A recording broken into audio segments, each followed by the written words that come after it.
provocar justamente o debate para que todos nós participemos, de modo voluntário ou não, aqui do nosso diálogo, né?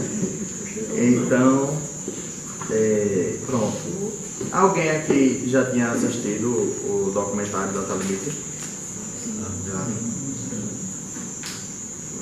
Algumas pessoas assistiram, né? E, diante do que foi dito aqui, vocês conseguiram compreender alguma coisa em relação a esses 50 anos que ele abordou? Porque foi bem no começo essa parte, né? Então... Que um chegou no 20 de julho de 1969, né? Sei. Aí a contagem foi feita a partir de lá. E ele disse que tanto não entrasse numa guerra, talvez uma guerra nuclear, a terceira guerra, como também a evolução moral, né? O que me preocupa muito é essa segunda parte, né? Inclusive é interessante porque tem até um texto de Lúcio, que Fábio até colocou no grupo recentemente. Que ele falou justamente isso, da época de Jesus, e que agora, mesmo todo esse tempo depois, mudaram as cidades, as vestes, né? Mas o espírito é praticamente o mesmo ainda, não teve a mudança, a evolução, né? A gente desenvolveu bastante nosso intelecto, mas do ponto de vista emocional e espiritual ainda estamos mais próximos à nossa infância, né? É interessante a gente ver aqui do vídeo, retornando ao vídeo, o seguinte, que ali foi em 1971, foi recorde de audiência, se eu não me engano, na TV Tupi, naquela época, e foi um fato importante porque foi um fato importante porque Chico Xavier ali já tinha mais de 40 anos de atividade mediúnica. Ele começou com 17 anos, ali ele já tinha mais de 60, né? 1961, já tinha mais de 60 anos. E durante muitos anos, entrevistadores foram lá, jornalistas, as mensagens psicografadas dele reverberavam pelo Brasil todo e sofria crítica, e tanto de espíritas quanto de não espíritas, porque mesmo a gente, por exemplo, tendo conhecimento do livro como Nosso Lar, hoje, que ele descreve aquela colônia espiritual, o trabalho da assistência espiritual toda aqui na crosta, e fazendo todos os intercâmbios e tudo, como a gente vê, mesmo assim, naquela época não foi aceito diretamente pelos próprios espíritas. Eles não conseguiam acreditar que existiam cidades no mundo espiritual como existe aqui, né? Então, durante muito tempo ele foi procurado para aparecer na televisão e outras tantas mídias assim, só que o mentor espiritual dele, Emmanuel, não dava autorização, né? Você ainda não está autorizado, ainda não está autorizado, ainda precisa de mais experiência. Pronto, somente ali, com mais de 60 anos, foi que ele sentou na frente daquela sabatina geral que teve naquela época, né? E entre tantas perguntas e várias polêmicas, teve essa. E ele falou desses 50 anos, que se a humanidade em 50 anos conseguisse não produzir desastres nucleares a ponto de produzir realmente diversos extermínios em massa, conseguisse aos poucos, paulatinamente, desenvolvendo do ponto de vista moral, então ele ia conseguir adentrar nessa cidadania cósmica. Ele ia ser agora um cidadão universal com capacidade de atuar em outras esferas celestes, né? Como ele citou, a Lua. Ali falou até alguns pontos interessantes, como a água que vinha do solo da Lua, que recentemente agora que foi não descoberto, mas revelado, que há água ali no subsolo lunar.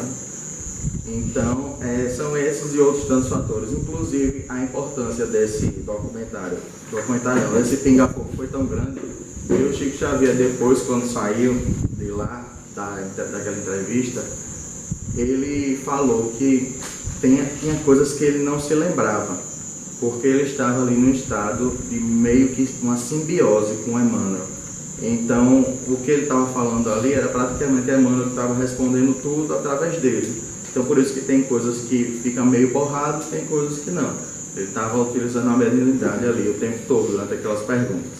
E os 50 anos que veio a partir da data de 20 de julho de 1969, que foi quando o homem conseguiu pisar na Lua. Apesar de que nós temos visto tantas informações dizendo que o homem nunca chegou à Lua e que essa corrida lunar nunca foi mentirosa, ficou só no papel, só conseguiram enviar os animais, sondas no máximo, mais nada além disso, mas é preciso descredibilizar também tantas coisas, situações e fatos que acontecem justamente para não dar força àquilo. É interessante a gente observar também que foi revelado através deles, né, informações espirituais, que aquele período de Guerra Fria que provocava uma inconstância tremenda, não só nos Estados Unidos como na Rússia, mas no mundo todo, as pessoas, muitas pessoas naquela sintonia, naquela vibração mesmo, na iminência de uma guerra, a qualquer momento, década de 60, década de 70, o pós-guerra em geral, as pessoas com medo, vibrando isso o tempo todo. A espiritualidade que foi que fez? Ao invés de se concentrar e focar energia em invasões de modo grosseiro entre essas grandes potências, provocando consequências no mundo todo, meio que desviaram o pensamento humano naquela época, justamente para o quê? A corrida à Lua, a quem chegava primeiro lá. Era um modo de fazer com que se gastasse muito dinheiro, muitos recursos com esses desenvolvimentos do que com armas aqui de destruição em massa. A gente sabe que acontece até hoje vários testes nucleares de todo tipo, mas se não tivesse essa corrida a quem vai chegar primeiro à Lua, seria muito pior. E tanto do ponto de vista negativo quanto do ponto de vista positivo. Nós tem uma seção, eu me esqueci agora a edição da revista super interessante, em que ela fala: e se o homem não tivesse chegado à Lua? Então é interessante algumas questões do ponto de vista positivo e do ponto de vista negativo. O que é que a gente traz do ponto de vista negativo aqui? Naquela época, na década de 60, estava se estudando muito acerca de viagens orbitais. E nessas viagens orbitais, nós conseguiríamos fazer deslocamentos, por exemplo, de São Paulo a Nova York em questão de 30 minutos. Então, em meia hora, a gente conseguia sair nesses tantos milhares de quilômetros aí de distância. Só que, como o dinheiro foi concentrado justamente nessa disputa de chegar à Lua, então alguns estudos como esse foram deixados de lado. Já se passaram 50 anos, já tem muito tempo, já poderia ter voltado esses estudos e desenvolvido essa tecnologia. Só que acontece que não foi só chegar à Lua, foi chegar à Lua e manter todo um poderio e um status de potências mundiais. Então o gasto que se tem com isso é enorme. É tanto que no governo Obama, agora já no século XXI, se teve um estudo para novamente levar o homem à Lua e foi orçado em mais ou menos 406 bilhões de dólares, o que foi fulminado lá pelo próprio Congresso e pelo Executivo lá, né, vamos chamar assim. E novamente fica só as sondas e outros métodos de pesquisa, não havia necessidade de o homem retornar à Lua. Então isso aqui do ponto de vista prático e material. Aí agora a gente volta para a data limite. E o que seria essa data limite? Além dessa entrevista e dele ter falado 50 anos, hoje o que foi que surgiu? Alguns médiuns e alguns trabalhadores espíritas que eram mais próximos de Chico Xavier, que todo mundo sabe que em todo lugar existem pessoas mais próximas que podem ouvir todos, vamos dizer, segredos ou informações que não podem ser reveladas, ou pelo menos não poderiam, assim, abertamente, mas que participavam de alguns segredos, ou essas informações que não era interessante levar ao cunho mais popular. O que acontece? Eles disseram que naqueles idos da década de 60, uma comunidade de espíritos superiores se reuniu aqui nos entornos do planeta Terra, no sistema solar, para definir novas diretrizes acerca da continuação desse modelo aqui do Projeto Terra, né? E o que aconteceria. E diante disso, eles decidiram dar essa moratória de 50 anos para que o homem pudesse desenvolver-se moralmente e assim ingressar à cidadania universal, a cidadania cósmica, e poder passar a interação com povos de outros planetas, outros sistemas e galáxias e por aí vai. O interessante é observar o seguinte: no livro A Caminho da Luz, que é psicografado por Chico Xavier e o Espírito Emmanuel também, ele falou que essa comunidade de espíritos superiores, logicamente esse livro foi psicografado na década de 50, foi bem antes disso, foi no final de 40 para 50. Ele diz o seguinte: o começo do livro é assim: uma comunidade de espíritos superiores se reuniram aqui no sistema solar para definir o sistema logístico de várias vidas, almas e existências que iriam ser trazidas aqui para um novo desenvolvimento, nova etapa, novos ciclos nessa parte aqui da galáxia, da Via Láctea.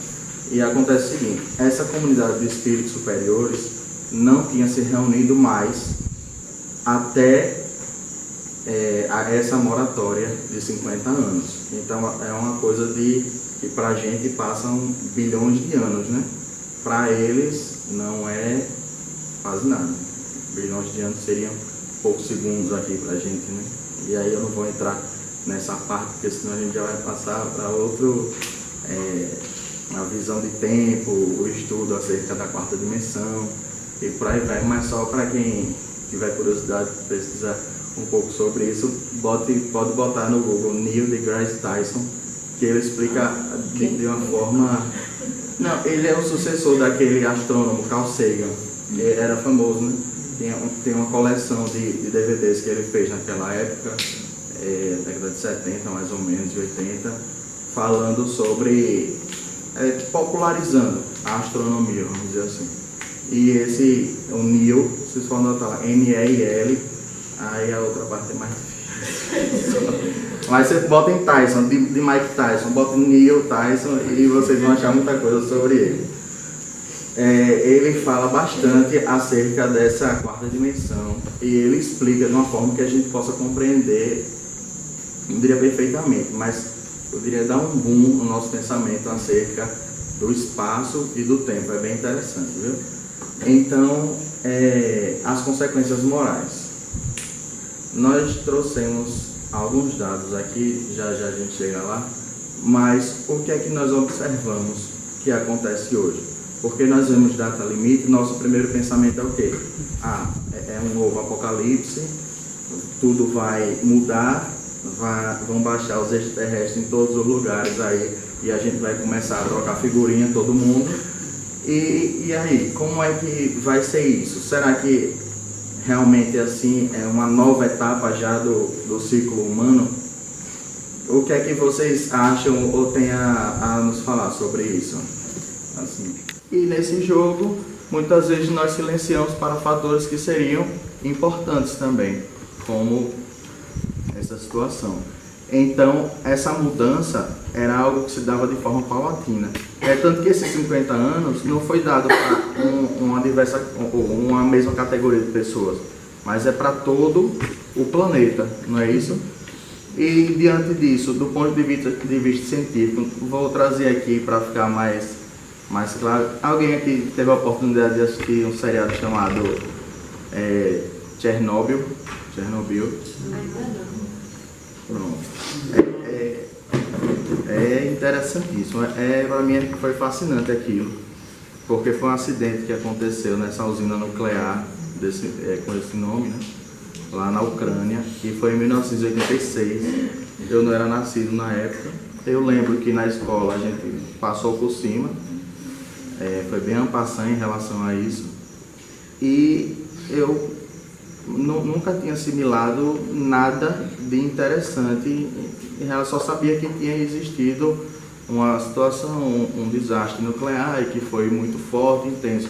Mas você assistindo aquilo ali, e que já foi, os jornalistas já disseram que foi bem real ao que de fato se passou na época, tanto os cenários quanto as reproduções dos diálogos mesmo, os julgamentos que eles conseguiram fazer e a destruição, todos aqueles efeitos especiais que eles conseguiram produzir ali, mostram o que foi o terror que foi vivido naquela época, de pessoas que chegaram perto daquele desastre nuclear, que não passaram 10 dias e praticamente derreteram o corpo da pessoa, derreteu, por causa da influência da radiação tão forte que foi dada. E foi algo tão assim, escandaloso, hoje a gente vê, né, escandaloso, que um físico que estava tentando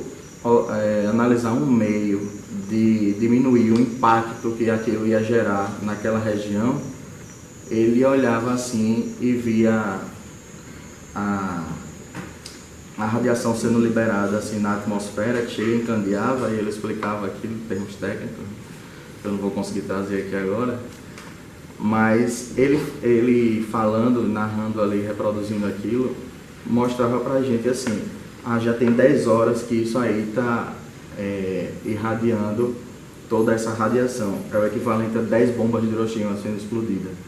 Aí, mais tempo, 20 bombas, não sei quantas bombas. Tudo isso, aquilo simultâneo, sendo lançado no espaço.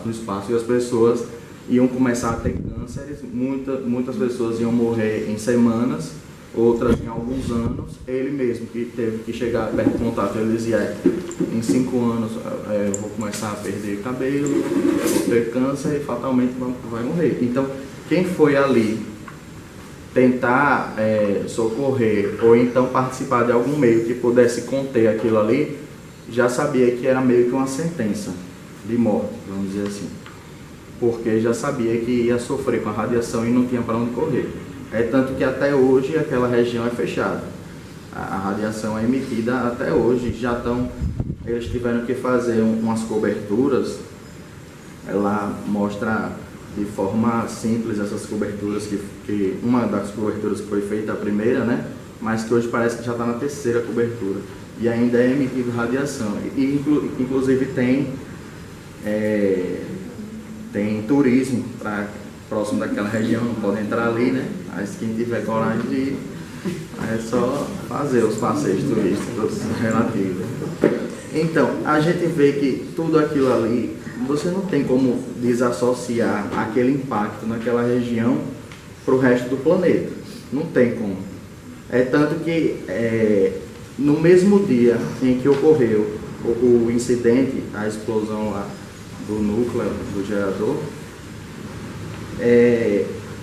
a 200 quilômetros de distância, já na Suécia, ou então em alguma cidade da Alemanha vizinha, pelo estudo de outros centros de física nuclear, eles já percebiam que tinha uma diferença na atmosfera, que tinha essa radiação que não existia ali, e já sabiam, inclusive pelo teor da radiação que estava chegando ali, de onde era, e que a União Soviética tentou encobrir tudo aquilo ali, justamente por causa desses fatores. Ainda não tinha havido o rompimento, né, a derrubada do muro de Berlim, o mundo ainda estava dividido, e muita coisa tinha que ser encoberta, que agora aos poucos é que as pessoas vão descobrindo. E eu fiquei muito pensativo esses dias, pesquisando mais sobre a data limite, acerca desse impacto, dessa influência radioativa, não só naquela região, mas que com certeza, eu acho que eu não tenho dúvida hoje, de que o alto índice de câncer que existe em todo o planeta tem tipo de influência com aquilo que aconteceu, porque não tem como. Não foi só algo que foi para a atmosfera e foi lançado e vai ficar aí milhares e milhares de anos. Né? Tanto que a meia-vida do urânio, do 235, né? Que é o enriquecido, é de 25 mil anos. Então não é algo que vai se acabar assim. Teve um impacto... Em 25 mil anos ele perde uma camada radioativa. Então, é a meia-vida. Significa meia-vida. Né? Em 25 mil anos ele deixa de ser tão radioativo quanto ele é hoje, por exemplo. Mas ele continua sendo radioativo. É mais de 25 mil anos para perder outra camada radioativa. Não é que ele vai assumir, ele continua, só que Cristiano pode explicar melhor isso aí. Viu? Então é algo que impacta mesmo, não só naquela região, ainda tem todo um sistema natural ali que provavelmente irradiou para outros lugares e até aqui hoje, até os animais domésticos, que a população logicamente teve que ser evacuada, né?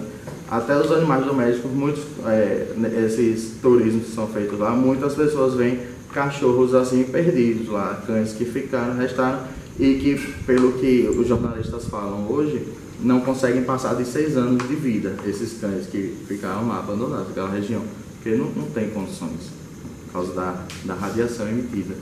Então eu fiquei muito pensativo, porque a gente retornando aqui no tempo um pouco, as primeiras canalizações que surgiram, a primeira vez que Astacheran ele apareceu lá na Inglaterra, né, foi justamente para falar do impacto da radiação, de mexer no núcleo atômico em relação a isso e a destruição de várias coisas. Então essa é uma preocupação que faz parte desse compromisso dos seres estelares aqui com o esclarecimento da humanidade. Isso aí é praticamente consensual em toda a ufologia, porque tanto nas canalizações quanto no estudo da ufologia científica se vê muito realmente esses impactos da destruição por causa da manipulação atômica. E tantas canalizações e tantas interferências, vamos dizer assim, desses extraterrestres, e essa usina aqui foi tudo encoberto ali, lançando toda essa radioatividade que a gente vê hoje. Eu fiquei pensando, será que isso teve algum impacto em relação à data limite?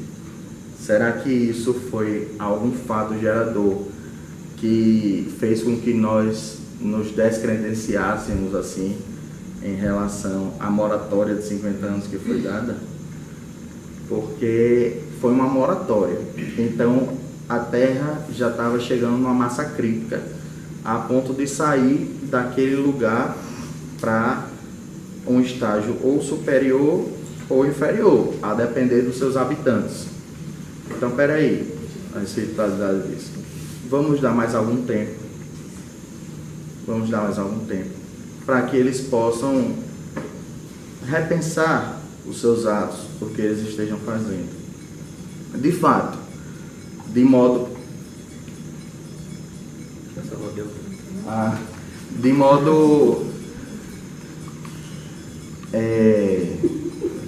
perdi no raciocínio, negativos, porque além disso, o que é que a gente vê?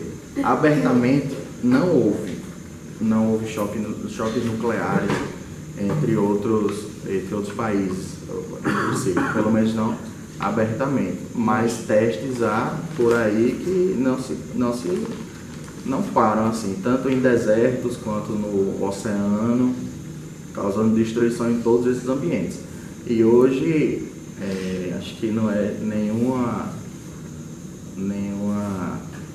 eufemismo, vamos dizer assim, a gente dizer que as bombas nucleares que existem hoje são muito mais potentes do que aquelas que foram lançadas no Japão, né? Então a gente fica pensando, inclusive outros tipos de bombas, como bomba de hidrogênio, que diz que a potência é ainda muito superior àquelas bombas atômicas de opção nuclear. Inclusive, muito se falava sobre uma bomba de nêutron. que o impacto seria tão grande que, se eu não me engano, ela age com neutrinos, né? É através desses neutrinos que elas influenciam os corpos orgânicos. Então, uma explosão da bomba de nêutron não ia destruir nada aqui, assim, a casa de pedra ia continuar em pé, tudo ia ficar em pé. Agora, se fosse matéria orgânica, iria sumir. Então, a gente sumiria e ficaria só as roupas aqui jogando no chão. Tanto que dizem que esse estudo, quando foi feito, os cientistas pararam, largaram de mão, porque viram que o impacto ia ser muito grande. Não sei, né? Se eles foram tão bonzinhos assim, né? Eu não sei. Um pouco, não.